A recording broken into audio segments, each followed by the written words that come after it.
So are we going to keep letting Russ cook, or are the Broncos finally going to ride to a victory? I have no idea. All I know is Sean Payton is furious after that 70-20 loss to the Dolphins. You did not hear me wrong, 70-20. I'm sure we've all heard about it, but I got some of these stats here from Dave Hellman. Shout out to my boy for hooking me up with these. The Dolphins through and ran combined total yards of 726 points on offense. That is the second most in NFL history. That's insane. Tua had more touchdowns than incompletions. Threw for 4 touchdowns, had 3 incompletions the whole game. I believe he was 23 for 26. Absolutely insane. Even Mike White, their backup, got a little action. He came in, threw for a couple completions, got a touchdown. They ran the ball down their throats, threw it all over the place. And this is against a Broncos team that's supposed to have a pretty good defense. So I'm not entirely sure what happened there. But you guys got to really step it up because that can't happen. You're now 0-3, probably not going to make the playoffs.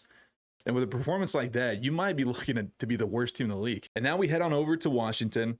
Bills absolutely dominated them, 37-3. I mean, they kicked down their door, ate their food, slept in their beds, took a shower, put on their clothes, and they just walked out like they owned the place. It was crazy. It was a bloodbath. Josh Allen, if he'd been playing like this week 1 versus the Jets like he should have been, instead of getting a little pit crazy, he'd probably be the runner-up next to Tua, or up in there with the conversation to be MVP front-runner right now. So Bills are looking great. Back-to-back blowouts against them, the Washington Commanders, and the Raiders. If they keep this up, they're looking to be a top 2 threat in the AFC. Does somebody want to let the Cardinals know that they're tanking for Caleb Williams? Because I truly don't think they know that. Honestly, I think Kyler Murray's job might be at risk if Josh Dobbs keeps playing like this. So props to the Cardinals. Cowboys, you need to step it up.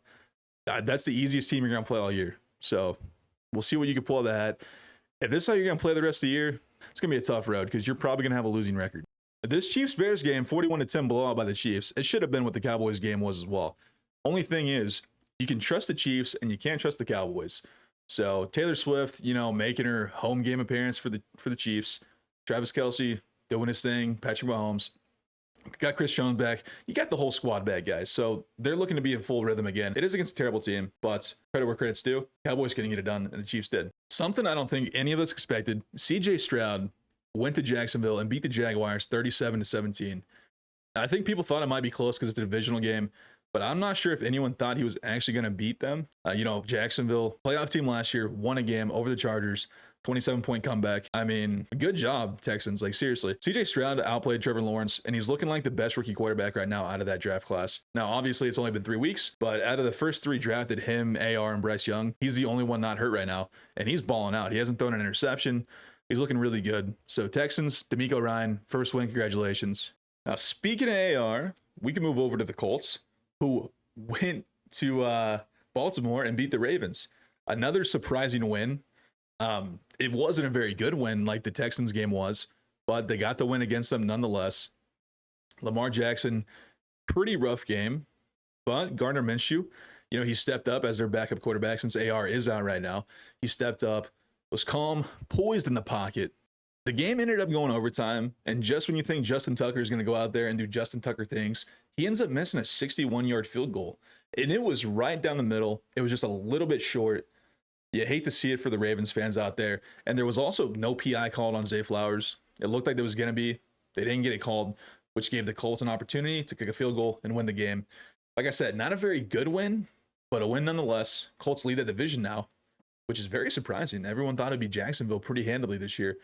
But looking like anyone's game. All 3 teams, Titans, Jags, Texans have 1 win, and the Colts lead that division 2-1. Moving on over to the Chiefs State, we have the Packers and their home opener against the Saints. Jordan Love's first home game as a starter, and it was looking pretty rough. They were down 17-0 going into the 4th quarter. Derek Carr did end up getting hurt, but before he got hurt, they really weren't doing much on offense. And that gave Jordan Love and the Packers an opportunity to come back in the 4th quarter, down 0-17, and end up winning the game 18-17. Absolutely crazy. Yeah, to score 18 points in a quarter, especially the 4th quarter, absolutely great job, Jordan Love. You guys did awesome. And I'm excited to see what they do moving forward. That division is also anyone's to take. We'll see what happens over there.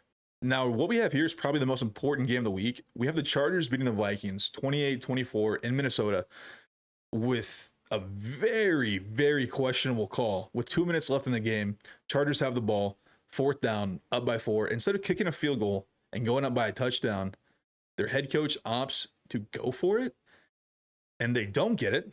Turnover on downs in Vikings territory. Luckily enough, the last ranked team on defense, the Chargers, 32nd in the league going into this week, ended up stopping them.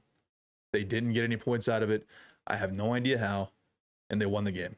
Brandon Staley, I got to say, your defense saved your job right there, probably. You're lucky you don't live in a world where that didn't work out for you, because it shouldn't have. You got bailed out, and you live to see another week. We'll see how long that lasts with that kind of play calling. But Vikings now fall 0-3. They're probably the best-looking 0-3 team now. Every game's been close. It's kind of like the opposite of last year. In one-possession games, they won 11, and so far this year, in one-possession games, they've lost all 3. Not a lot to talk about here. Lions get another good win over the 2-0 Falcons. 20-6, pretty, like I said, pretty decent win. Not a lot to say. Jared Goff doing Jared Goff things. Pretty solid quarterback. The Lions offense, to be honest, 20 points is not that much for them. I'm not sure what that has to say about the Falcons defense or how poorly maybe the Lions offense played that game, but they got the win nonetheless. We're able to hold the Falcons to 6 points. And with Bijan Robinson, that's pretty impressive considering him. That run game is really good, and they weren't able to get a running touchdown that game. So good job, Lions, there. Not a lot to speak on, but you're not 2-1, and you and the Packers are fighting for that top spot right now. Kind of wrap things up here. The Seahawks beat the Panthers with an Andy Dalton-led offense. Get well soon, Bryce Young.